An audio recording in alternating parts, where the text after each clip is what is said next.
नमस्कार दोस्तों, भारत माता की जय। आज हम टारगेट रखे हैं जो क्वेश्चन पेपर जो टेस्ट सीरीज है ये है इंडियन आर्मी के लिए। इंडियन आर्मी जो हमेशा देश के लिए, देश की रक्षा के लिए तत्पर है। हम देख रहे थे क्या कि हमारे गांव के लोग या दूसरे गांव के या पूरा एरिया के लोग, बच्चे जो हैं पूरा एक अपने शरीर का पसीना बहा रहे हैं, सुबह से शाम दौड़ दौड़ दौड़। लेकिन प्यारे मित्रों, थोड़ी सी गलती हो जाती है गांव के बच्चों से ये कि वो क्या पढ़ाई में कमज़ोर होते हैं, पढ़ाई में थोड़ा कमज़ोर हो जाते हैं। इस आर्मी को निकालने के लिए क्या मीडियम होना चाहिए, क्योंकि आप लोग क्या कर लेंगे, जो दौड़ना ये तो दौड़ लेंगे, कभी भी दौड़ लेंगे, इतना स्टेमिना कि हम लोग क्या कर लेंगे, दौड़ लेंगे। लेकिन समस्या का फंस जाती है परीक्षा में। जिसी तरह परीक्षा आता है बेचारे हताश निराश हो जाते हैं। तो मेरा सजेशन यही होगा सभी अभ्यर्थियों के लिए कि बस 1 घंटा, कम से 1 घंटा शुरुआत करिए बैठने की। 1 घंटा नहीं कर सकते हैं, कम से कम 20 मिनट बैठने की शुरुआत करिए पढ़ाई से। अपने आप 20 मिनट को 40 मिनट, 1 घंटा 2 घंटा में कब तब्दील हो जाएगा मालूम नहीं चलेगा। क्योंकि मित्रों क्या है, देश की रक्षा करनी है तो थोड़ा सा पढ़ाई, बहुत थोड़ा सा, ज़्यादा नहीं।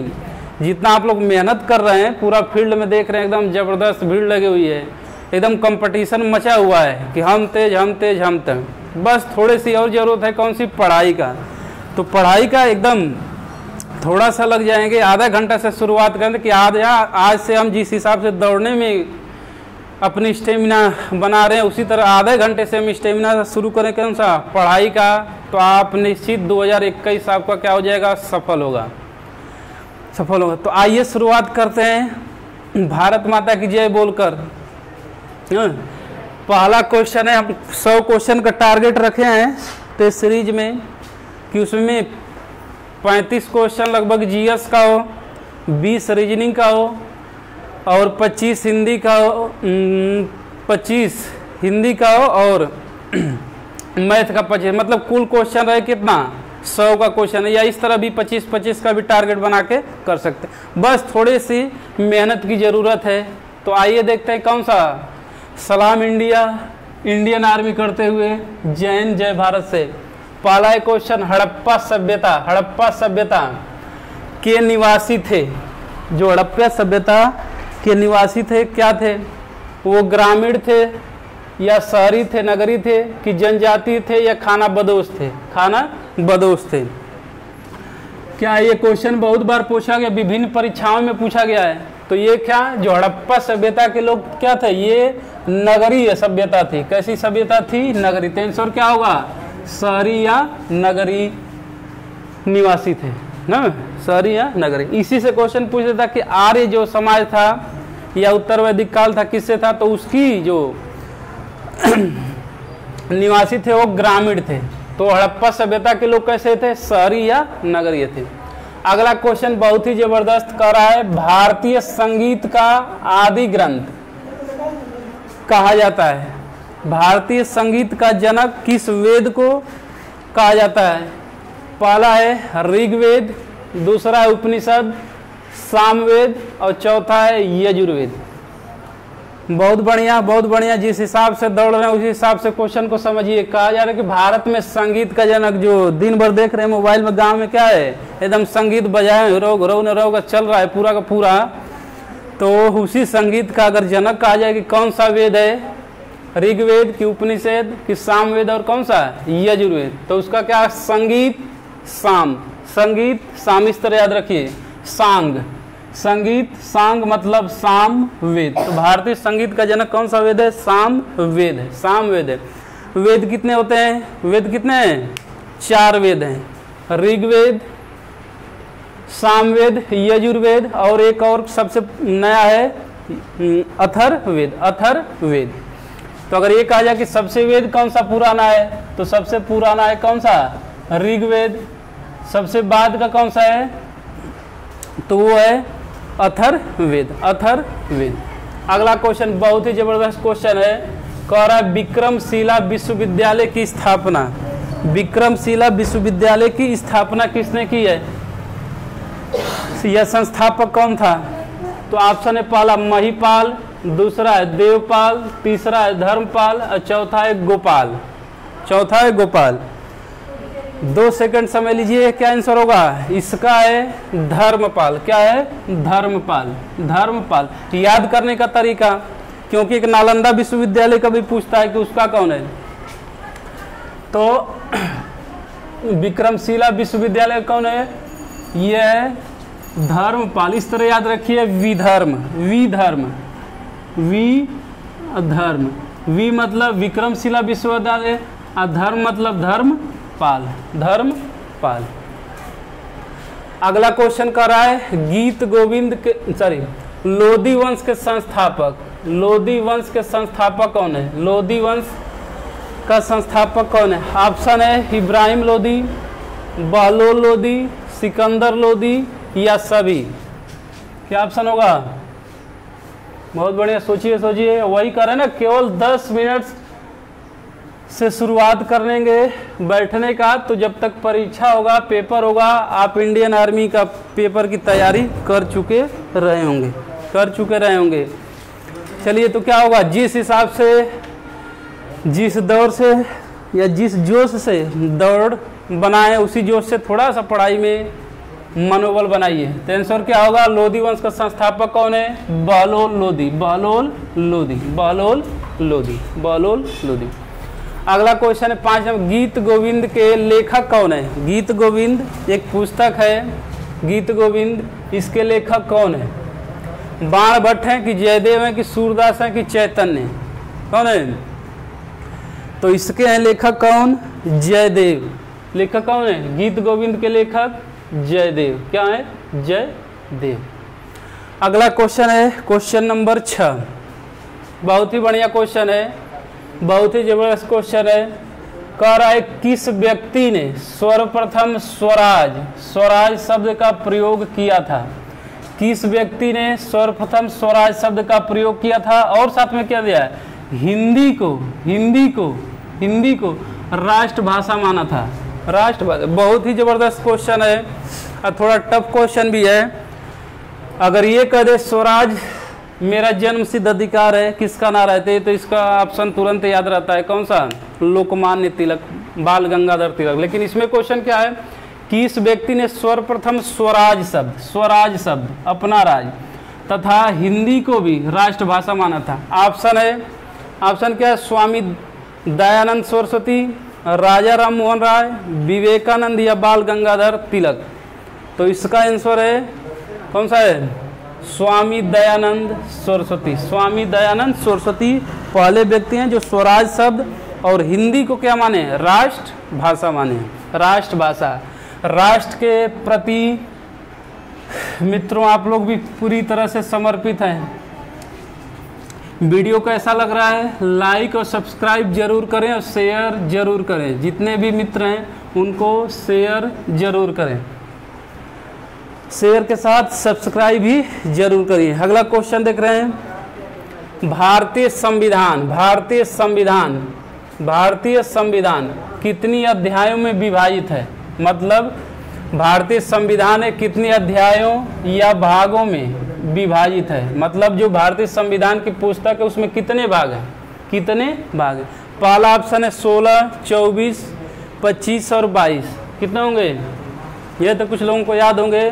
तो भारतीय संविधान का जो किताब है, किताब इसमें भाग की बात करेंगे तो 22 भाग, अनुसूची की बात करेंगे, अनुसूची तो 12 है, अनुसूची 12। तो इस तरह से आंसर क्या होगा? भारतीय संविधान के अध्याय या भागों में कितने विभाजित है? तो आंसर क्या होगा? 22 भागों में, 22 भागों में। अगला क्वेश्चन देख रहे हैं, भारत की संसदीय जो प्रणाली है, भारत में संसदीय व्यवस्था है, किस देश से प्रभावित है या किस देश से लिया गया है? संसदीय प्रणाली किस देश से लिया गया है? ऑप्शन है इंग्लैंड, दूसरा ऑस्ट्रेलिया, तीसरा है चीन और चौथा है कौन सा? फ्रांस। क्या होगा? बहुत बढ़िया क्वेश्चन है, बहुत बढ़िया क्वेश्चन है। क्या आंसर होगा? तो भारत की जो संसदीय प्रणाली है, व्यवस्था है, वो ली गई किससे? इंग्लैंड से। किससे ली गई है? इंग्लैंड से। जो भारतीय संसद है किससे मिलकर बनती है? लोकसभा, राज्यसभा प्लस राष्ट्रपति से, राष्ट्रपति से। तो संसदीय व्यवस्था किस अनुच्छेद में संसद है संसद अनुच्छेद 79 में। किसमें? अनुच्छेद 79 में संसद की व्यवस्था बात की गई, संसद का संसद। अगला क्वेश्चन है 9 नंबर, भारतीय संविधान में किसका पद उल्लेख नहीं है? किसका पद उल्लेख मतलब जो संविधान की किताब में लिखी गई है उसमें किसका पद उल्लेख नहीं किया गया है? पहला ऑप्शन है राष्ट्रपति, दूसरा है प्रधानमंत्री, तीसरा है उप प्रधानमंत्री और चौथा है भारत का महान्यायवादी। महान्यायवादी, बहुत बढ़िया क्वेश्चन है, बहुत बढ़िया क्वेश्चन है। क्या है? किसका पद उल्लेखित नहीं है? राष्ट्रपति का तो है अनुच्छेद 52 में उल्लेख है, बिल्कुल सही है, ये अनुच्छेद 52 में राष्ट्रपति का पद है। प्रधानमंत्री का भी पद होगा कि मंत्रिपरिषद का क्या होगा? वही अध्यक्ष होगा। भारत का महान्यायवादी का उल्लेख है ये अनुच्छेद 76 में, प्रधानमंत्री अनुच्छेद 74-75 में। तो किसका उल्लेख नहीं है? उप प्रधानमंत्री का। भारतीय संविधान में किसका पद का उल्लेख नहीं है? उप प्रधानमंत्री का। अगला क्वेश्चन है भारत की प्रथम महिला प्रधानमंत्री कौन थी? इसी तरह का बहुत चिंटू सा क्वेश्चन पूछा जाता है। समस्या है कि छोटा क्वेश्चन ही क्या है, भयानक है, क्योंकि हम जानते हैं नहीं। मान जी हम ही से पूछ दे भारत की राजधानी क्या है? दिल्ली है। और 4 लोग जान रहे हैं कि भारत की राजधानी क्या है? दिल्ली है, और हम ही को नहीं मालूम है कि भारत की राजधानी क्या है? दिल्ली है। तो हमारे लिए क्वेश्चन क्या हो गया? बहुत डिफिकल्ट हो गया, बहुत डिफिकल्ट हो गया।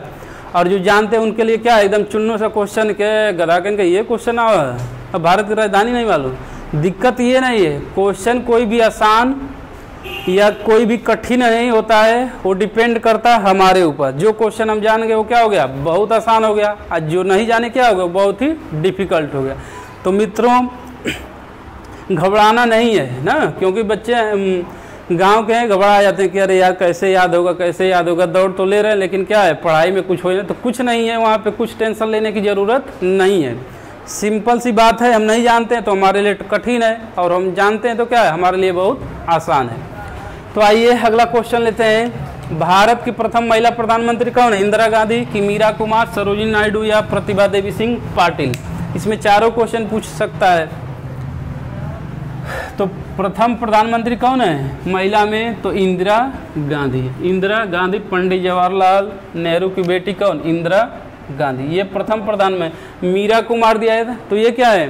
भारत की प्रथम लोकसभा अध्यक्ष। महिला में लोकसभा अध्यक्ष है कौन? मीरा कुमार, लोकसभा अध्यक्ष। कौन सी? महिला में। सरोजिनी नायडू भारत की प्रथम राज्यपाल। राज्यपाल, भारत की प्रथम कौन? राज्यपाल। अब प्रतिभा देवी सिंह पाटिल कौन है? भारत की प्रथम महिला राष्ट्रपति। महिला राष्ट्रपति, महिला राष्ट्रपति। आगे क्वेश्चन देख रहे हैं दोस्तों। लोकसभा अध्यक्ष अपना त्याग पत्र किसे दे सकता है? लोकसभा अध्यक्ष अपना त्याग पत्र किसको दे सकता है? किसको दे सकता है? पहला लोकसभा उपाध्यक्ष को, राष्ट्रपति को, प्रधानमंत्री को या राज्यपाल? लोकसभा उपाध्यक्ष को, राष्ट्रपति, प्रधानमंत्री को या राज्यपाल को? क्या आंसर होगा? तो लोकसभा अध्यक्ष किसको अपना त्याग पत्र देता है? लोकसभा उपाध्यक्ष को, लोकसभा उपाध्यक्ष को। अगला क्वेश्चन है दल विरोधी कानून। दल विरोधी कानून से संविधान का कौन सा संशोधन संबंधित है? मतलब किस संविधान संशोधन से के द्वारा दल बदल को निरोध किया गया है? कौन सा संविधान संशोधन है? 42वां संविधान संशोधन, 52वां संविधान संशोधन, 61वां संविधान संशोधन या 36वां? कौन सा आंसर होगा? दल बदल। तो दल बदल यह है 52वां संविधान संशोधन। 52वां, 5 दूना के 10, इस तरह याद रखिए 10। दल बदल, दल बदल। और ये पूछता है अनुसूची कौन सी है? अनुसूची है किसमें? अनुसूची है 10 में। 5 दूना के 10, इस तरह याद रखें 52वां। और अनुसूची संविधान कौन सा? 10। 42वें संविधान को मिनी कॉन्स्टिट्यूएंट, लघु संविधान कहा जाता है। लघु संविधान कहा जाता है। लघु संविधान किसको? 42वां संविधान संशोधन को। 61वां के द्वारा क्या है, जो हम वोट देते हैं, वोट देने की आयु कितनी है? 18 वर्ष है। पहले कितनी थी? 21। तो 21 वर्ष से घटाकर 18 वर्ष कर दिया गया 21 वर्ष से घटाकर 18 वर्ष कर दिया। कौन सा? वोट देने का अधिकार, वोट देना। तो ये बात किससे कही गई है? संविधान संशोधन 61वां के द्वारा। 36वां सिक्किम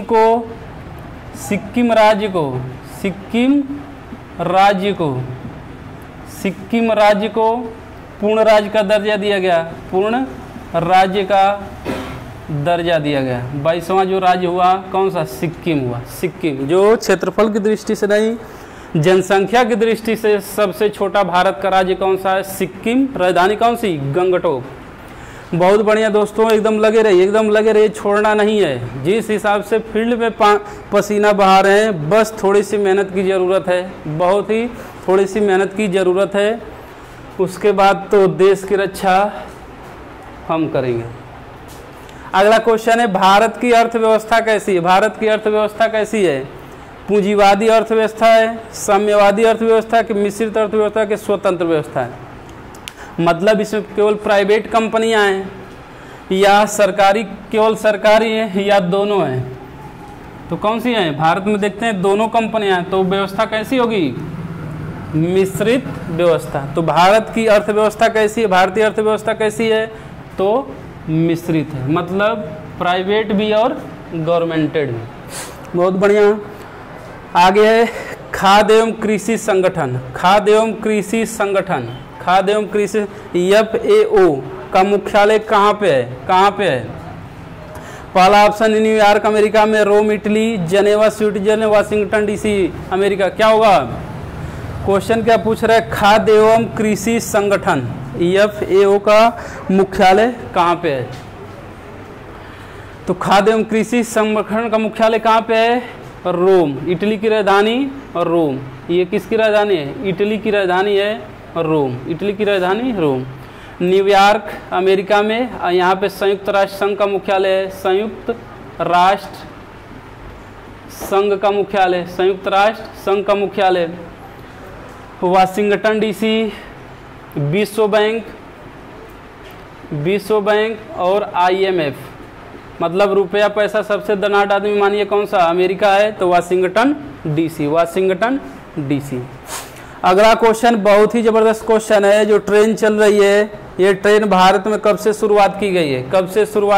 भारत में, मतलब भारत में रेलवे तंत्र की शुरुआत कब की गई है? 1969 में, 1753 में, 1853 में, 1953 में। कब की गई है? तो ये शुरू की गई है, याद होगा, 1853 में लॉर्ड डलहौजी के समय में। तो रेलवे का जनक भी बोला जाता है किसको? लॉर्ड डलहौजी को। अब प्रथम ट्रेन जो चली थी कहाँ से चली थी? मुंबई से ठाणे के बीच चली थी। मुंबई से ठाणे के बीच में चली थी। कब? 1853 में। लॉर्ड डलहौजी के कार्यकाल में। लॉर्ड डलहौजी के कार्यकाल में। छोड़ना नहीं है दोस्त, छोड़ना नहीं है, एकदम बनाए रखना है। अगला क्वेश्चन देखना है। वीडियो कैसा लग रहा है? लाइक, शेयर और सब्सक्राइब जरूर करें। जिस जोश से आप तैयारी करें उसी जोश से लाइक जरूर करें वीडियो को, और सब्सक्राइब भी करें। आज इतने फील्ड में लोग दौड़ रहे हैं, सबको क्या करिए? शेयर जरूर कीजिए एकदम। अगला क्वेश्चन है, सौरमंडल में कुल कितने ग्रह हैं? सौरमंडल में कुल कितने ग्रह हैं? पहला ऑप्शन है 8, 9, 7 और अनंत। कितने? तो इसमें है कितने? 8। कितने हैं? 8। Mercury, Venus, Earth, Mars, Jupiter, Saturn, Uranus, Neptune. तो कितने हो गए? 4 और 4 8 है। तो कुल कितने हैं? 8 हैं। अगला क्वेश्चन कर रहा है, विश्व का सबसे ऊंचा ज्वालामुखी पर। बहुत जबरदस्त क्वेश्चन है। विश्व का सबसे, ये दिख रहा है ना, ये वाला पार्ट दिख रहा है कि नहीं? विश्व का सबसे ऊंचा ज्वालामुखी पर्वत कौन सा है? पहला ऑप्शन है mount Pinatubo, mount Cotopaxi, mount Kilimanjaro या माउंट एवरेस्ट। माउंट एवरेस्ट कौन सा है?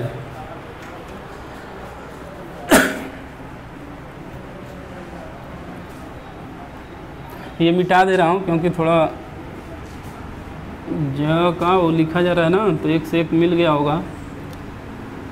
अब देखिए, विश्व का सबसे ऊंचा केवल पर्वत नहीं कहा जा, ज्वालामुखी पर्वत कौन सा, ज्वालामुखी द्वारा निर्मित कौन सा? तो ये है माउंट कोटोपैक्सी। Mount Cotopaxi.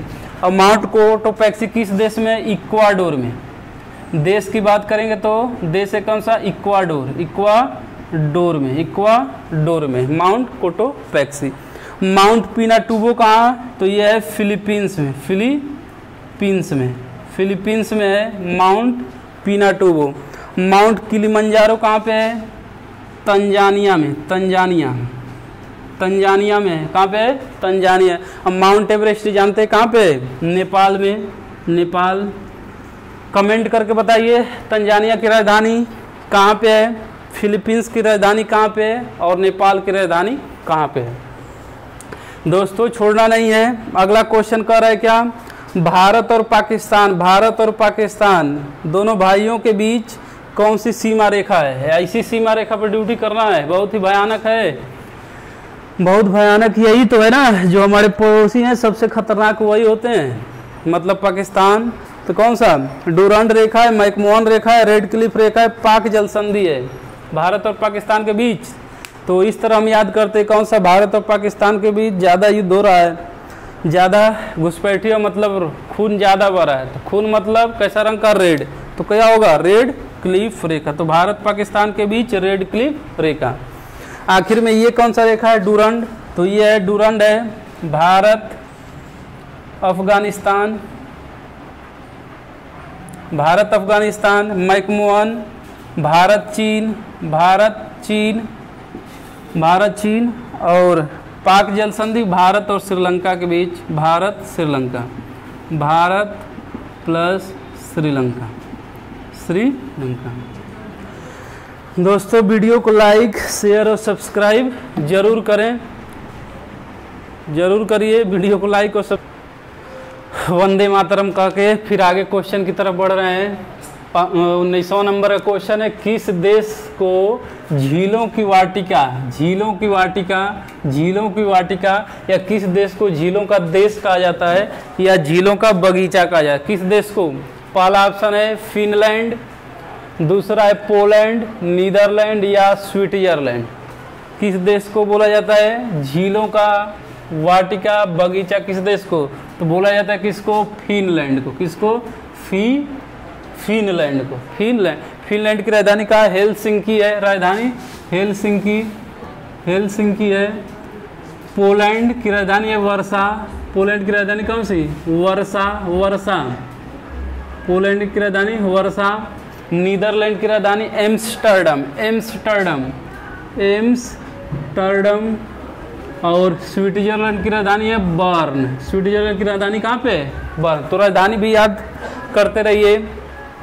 अगला क्वेश्चन है, नंदा देवी स्थित है, नंदा देवी स्थित है, नंदा देवी कहाँ स्थित है? पहला हिमाचल प्रदेश राज्य में, उत्तराखंड राज्य में, नेपाल राज्य में या सिक्किम राज्य में। नंदा देवी घाटी कहाँ पे है? तो नंदा देवी है किस राज्य में? बहुत बढ़िया, उत्तर प्रदेश से बटा हुआ राज्य है। कटा हुआ राज्य कौन सा बना है 2000 में? तो वो है उत्तराखंड, उत्तराखंड, उत्तराखंड। उत्तराखंड की राजधानी कमेंट में बताइए। अगला क्वेश्चन है कामाख्या मंदिर, कामाख्या मंदिर बहुत बढ़िया क्वेश्चन, बहुत एग्जाम में पूछा गया है। कामाख्या मंदिर कहाँ स्थित है, किस राज्य में स्थित है कामाख्या मंदिर? दोस्तों छोड़ना नहीं है, एकदम लगे रहना है। अगला है, इसमें ऑप्शन क्या असम है कि बिहार है, मेघालय या कर्नाटक? डी ऑप्शन है कौन सा? कर्नाटक। तो कामाख्या मंदिर कहाँ पे है? कामाख्या मंदिर है, बिल्कुल सही, बिल्कुल सही। कौन सा है? असम। कहाँ पे? असम। असम की राजधानी कहाँ पे है? असम की राजधानी है दिसपुर। उसी तरह राजधानी याद करते, बिहार के मालूम है पाटलिपुत्र, वर्तमान में पटना। मेघालय शिलांग और कौन सा? कर्नाटक। कर्नाटक की राजधानी कमेंट में बताइए कौन सी है कर्नाटक का। अगला क्वेश्चन कर रहा है प्रकाश वर्ष। प्रकाश वर्ष लाइट ईयर किसकी इकाई है, किसकी यूनिट है, किसकी इकाई है प्रकाश वर्ष। लाइट ईयर किसकी यूनिट है, दूरी का, डिस्टेंस का, समय का, प्रकाश का या धारा का, किसका है प्रकाश वर्ष। ज़्यादा इसमें कन्फ्यूज इसलिए हो जाते हैं क्योंकि उसमें प्रकाश लगा है और सभी लोग लगा देते हैं किसका यूनिट है प्रकाश का ना, तो बहुत ये कन्फ्यूजन हो जाता है। लेकिन ये दूरी है किसकी, ये दूरी का मात्रक है, डिस्टेंस मापते हैं, डिस्टेंस मापते हैं किसमें प्रकाश वर्ष लाइट ईयर में, लाइट ईयर में। प्रकाश दूरी होती है एक वर्ष में प्रकाश द्वारा ट्रेवल की गई दूरी को बोलते हैं क्या प्रकाश वर्ष बोलते हैं। तो दूरी का मात्रक है, बड़ी इकाई है। अगला कर है कंप्यूटर। कंप्यूटर का फादर कौन है या जनक कौन है, कंप्यूटर का फादर या जनक कौन है।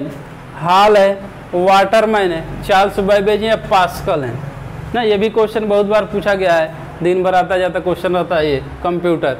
तो कंप्यूटर का जो फादर है कौन है चार्ल्स बैबेज, चार्ल्स बैबेज है कंप्यूटर के फादर। अगला क्वेश्चन है विश्व का सबसे तेजी से बढ़ने वाला जल पादप कौन, वाटर प्लांट कौन सा है जो सबसे तेजी से बढ़ता है, सबसे तेजी से बढ़ता है। ऑप्शन है पहला जल हाइसिंथ जिसे बोलते हैं जलकुंभी बोलते हैं ना, हम लोग साइड में जलकुंभी बोलते हैं। वाटर चेस्टनर है, अमेजनी जल नलिनी है, या इनमें से कोई नहीं। तो देखो ना गढ़ई में थोड़ा सा एक जलकुंभी लिया के छोड़ दिया जाता है क्या पूरा फैल जाता है ना। तो आंसर क्या होगा इसका, सबसे बड़ा तेज बढ़ने वाला कौन सा है, वाटर हाइसिंथ या जल हाइसिंथ। बहुत बढ़िया क्वेश्चन है। अगला कह रहा रक्त जमने में किस तत्व की मुख्य भूमिका होती है, ब्लड क्लॉट में किस तत्व की मुख्य भूमिका होती है। पहला ऑप्शन है Mg किसका संकेत होगा मैग्नीशियम का, Ca कैल्शियम का, और Fe लोहा का, और कापर Cu, कापर Cu। तो किसका जो रक्त जमता है ब्लड क्लॉट होता है, जैसे कट गया अगर रक्त नहीं जमा तो क्या होगी मृत्यु हो सकती है लगातार, जिसे बोलते हैं कौन सा हीमोफीलिया कहने लगते हैं।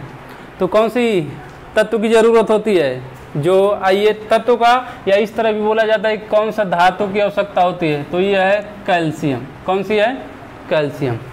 अगर इसी में क्वेश्चन ये पूछा जाता है कि ब्लड क्लॉट या रक्त का थक्का जमने में कौन सी विटामिन जरूरी होता है, तो विटामिन पूछेगा तो आंसर क्या होगा विटामिन के, विटामिन के, विटामिन के।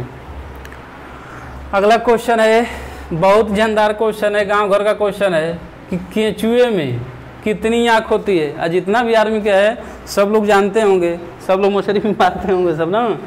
तो अब उसमें पूछ रहा है क्वेश्चन है, पूछा वो क्वेश्चन है केंचुए में कितनी आँख होती है, एक होती है कि दो होती है कि चार होती है कि कोई इसमें नेत्र नहीं होता है, आँख नहीं होती है ना। बहुत बढ़िया एकदम अपने टाइप का क्वेश्चन है कि केंचुआ में कितनी आँख होती है, एक दो तीन चार कितनी होती है। तो क्या आंसर होगा, जरूर आप कुछ जरूर बताएंगे। तो इसमें क्या आंसर, इस कोई उसमें नेत्र नहीं होता है, कोई आँख नहीं होती है। अगला क्वेश्चन है अंतर्राष्ट्रीय महिला दिवस, अंतर्राष्ट्रीय महिला इंटरनेशनल वुमेन्स डे कब मनाते हैं, कब मनाया जाता है, 5 जून को या 5 सितंबर को या 8 मार्च को या 22 मार्च को, कब मनाते हैं अंतर्राष्ट्रीय महिला दिवस। तो अंतर्राष्ट्रीय महिला दिवस कब मनाते हैं, आंसर है कौन सा 8 मार्च को, 8 मार्च को मनाते हैं अंतर्राष्ट्रीय महिला दिवस। तो 5 जून को क्या मनाते हैं, अगर क्वेश्चन और बढ़ाना चाहें 5 जून को मनाते हैं क्या विश्व पर्यावरण दिवस, पर्यावरण दिवस 5 जून को। 5 सितंबर को शिक्षक दिवस, शिक्षक दिवस, राष्ट्रीय शिक्षक दिवस, विश्व शिक्षक रहेगा तो 5 तो होगा लेकिन अक्टूबर में, 5 अक्टूबर को विश्व शिक्षक, राष्ट्रीय शिक्षक दिवस। अब 22 मार्च को जल दिवस, 22 मार्च को कौन सा जल दिवस, जल दिवस। तो दोस्तों बहुत ही ना, जितना हिसाब से आप लोग दौड़ रहे हैं ना, जितना पसीना बना, बस थोड़ा सा आधा घंटा भी बैठना शुरू कर देंगे पढ़ाई करने ना, तो जब तक इसकी क्या होगी पेपर होगा आप ठीक ठाक पोजीशन में रहेंगे। नहीं तो बड़ा टेंशन होता है यार कि दौड़ तो लिए फिजिकल निकाले, अब क्या करें, अब कहाँ जुगाड़ लगाए ना, जुगाड़ अब खोजने लगते हैं। अब सेना की भर्ती ऐसी है कि इसमें मध्यम वर्ग के लोग आते हैं ना, मध्यम वर्ग या गरीब लोग तबके के ही आते हैं, अमीर थोड़े आता है इसमें। हम लोग क्या करते हैं, पैसा का भी जुगाड़ कर, मतलब पैसा भी दें और फिर एकदम बॉर्डर पर रहें भी और सबसे अधिक गोली खाएं हम ही लोग, तो क्या एकदम ज़बरदस्त ये थिंकिंग हो जाती है ना कि इतना सब करने के बाद भी नौकरी भी नहीं मिल रही, दे भी नहीं रहे हैं, तो थोड़ा सोचिए ना। तो इतना जब मेहनत दौड़ सब निकाल ले रहे, इतना पसीना बहा रहे हैं, तो बस आधा घंटा का बैठना है, आधा घंटा से कब हम बना देंगे 2 घंटा बैठना है, ये सीख जाएंगे। अगला क्वेश्चन है मृच्छ कटिकम। मृच्छ कटिकम किसकी रचना है, मतलब जो मृच्छ कटिकम एक पुस्तक है किसकी रचना, किसकी है ये, शूद्रक की, पाणिनि की, पतंजलि की या महात्मा गांधी की। तो मृच्छ कटिकम किसकी है, ये है शूद्रक की, किसकी है, शूद्रक की, शूद्रक की है। पाणिनि कौन सी पुस्तक लिखे, अष्टाध्यायी, जो व्याकरण, हिंदी व्याकरण की, संस्कृत व्याकरण क्या प्रथम पुस्तक है, अष्टाध्यायी, अष्टाध्यायी। पतंजलि क्या लिखे हैं, महाभाष्य लिखे हैं, महाभाष्य, महाभाष्य। और महात्मा गांधी की भी तो बहुत पुस्तक हैं, जैसे इंडियन ओपिनियन हो गया, ये सब किसका, महात्मा गांधी का। अगला क्वेश्चन की तरफ बढ़ रहे हैं, अगले क्वेश्चन की तरफ बढ़ रहे हैं। बहुत ही बढ़िया, बहुत ही जबरदस्त क्वेश्चन पूछा हुआ है, पूछा जाता है ज्ञानपीठ पुरस्कार। ज्ञानपीठ पुरस्कार किस फील्ड में दिया जाता है, किस फील्ड में दिया जाता है, किस क्षेत्र में दिया जाता है, साहित्य में, लिटरेचर में, इतिहास में, नाटक में या नृत्य में, किस में दिया जाता है, साहित्य अकादमी अवार्ड। तो ये दिया जाता है किस में, ज्ञानपीठ, साहित्य में। किस में दिया जाता है, साहित्य में। कमेंट में बताइए ज्ञानपीठ पुरस्कार पाने वाले प्रथम व्यक्ति, प्रथम व्यक्ति, प्रथम व्यक्ति। ज्ञान है लेकिन उनका नाम आएगा कौन सा, अजीब आएगा, इसी ज्ञान का उल्टा आएगा, तो हिंट भी दे दिए हैं। अगला क्वेश्चन का, भारत के राष्ट्रीय ध्वज, जो राष्ट्रीय ध्वज है उसकी लंबाई और चौड़ाई का अनुपात क्या, रेशियो क्या है, लंबाई कितनी होनी चाहिए और चौड़ाई, कोई भी ध्वज बनाए, चाहे छोटा बनाए चाहे खूब बड़ा बनाए, उसका रेशियो कितना, अनुपात कितना होना चाहिए। ऑप्शन है 1:2, मतलब लंबाई 1 चौड़ाई 2, 3:2 लंबाई 3 चौड़ाई 2, 4:1 लंबाई 4 चौड़ाई 1, या 3:5। क्या होगा, हमेशा जो राष्ट्रीय झंडा बनाया जाता है हमेशा बनाया जाता है 3:2 में, मतलब लंबाई 3 इकाई होगी और चौड़ाई कितनी होगी, 2 इकाई होगी, 2 इकाई होगी। अगला क्वेश्चन है इंग्लैंड की राजधानी, कैपिटल ऑफ इंग्लैंड, इंग्लैंड की राजधानी कौन सी है, पेरिस है कि रोम है कि टोक्यो है कि लंदन है, कौन सी राजधानी है। पेरिस तो होगी नहीं, क्योंकि किसकी राजधानी है, पेरिस फ्रांस की राजधानी है, फ्रांस की। रोम इटली की राजधानी है, इटली की राजधानी है। टोक्यो गुड़ियों का देश, जापान की राजधानी है, तो है कौन सी राजधानी, लंदन, लंदन, लंदन राजधानी इंग्लैंड की। अगला बहुत बढ़िया क्वेश्चन है, पालघाट दर्रा, पालघाट दर्रा किस राज्य में स्थित है, पालघाट दर्रा जो पालघाट पासेस है किस राज्य में स्थित है, महाराष्ट्र में कि तमिलनाडु में कि केरल में या हिमाचल प्रदेश, महाराष्ट्र, तमिलनाडु, केरल और हिमाचल प्रदेश में।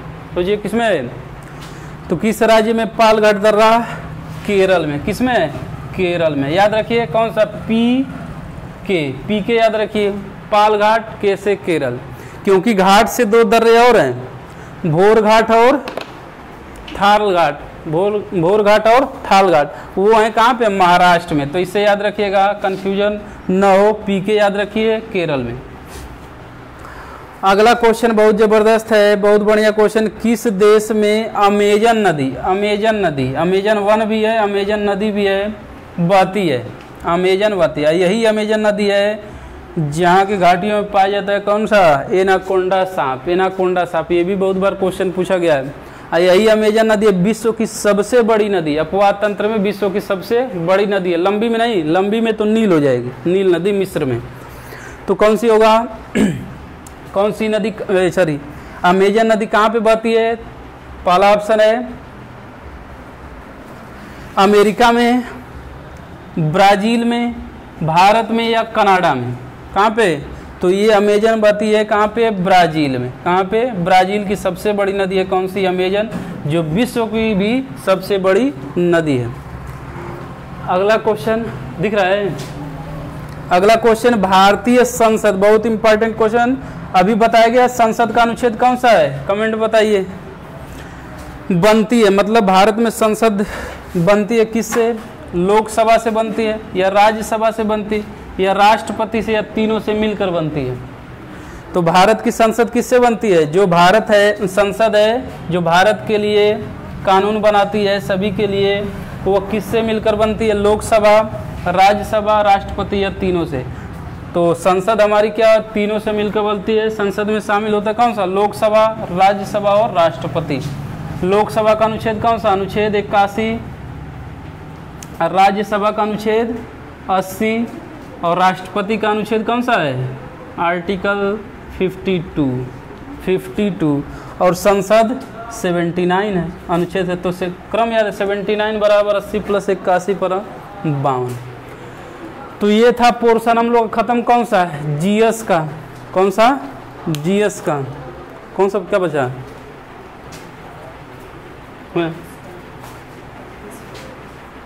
अच्छा, एक और क्वेश्चन बीच में ना थोड़ा कंजेस्ट हो गया तो भूल जा रहा है। क्वेश्चन नंबर कौन सा? ईटानगर।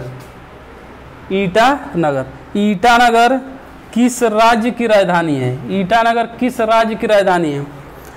पहला ऑप्शन है अरुणाचल प्रदेश, जो भारत का सबसे पूर्वी राज्य। असम, जहाँ पे माजुली द्वीप, माजुली जिला, नदी जिला, भारत का या विश्व का भी पहला जिला। उत्तर प्रदेश, भारत की जनसंख्या में सबसे नंबर 1 पे। गोवा, क्षेत्रफल की दृष्टि से भारत का सबसे छोटा राज्य। तो क्वेश्चन पूछा है कि ईटानगर आखिर किस राज्य की राजधानी है? तो किस राज्य की राजधानी है? अरुणाचल प्रदेश की। अरुणाचल प्रदेश की राजधानी है, जो भारत का क्या है? सबसे पूर्वी राज्य है, पूर्वी राज्य। तो ये था हमारा पोर्शन कौन सा? जीएस का है ना। 35 क्वेश्चन हम लोग देखें कौन सा? जीएस का।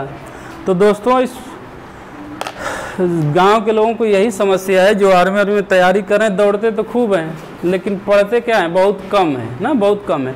तो पढ़ने की चिंता ज़्यादा ना करिए, बस थोड़ा सा आधा घंटा बैठने का प्रयास करिए। क्या आधा घंटा हम रोज़ डेली बैठ पा रहे हैं? देखेंगे 2-4 दिन में अपने आप बैठने लगे 2 से 3 घंटे में।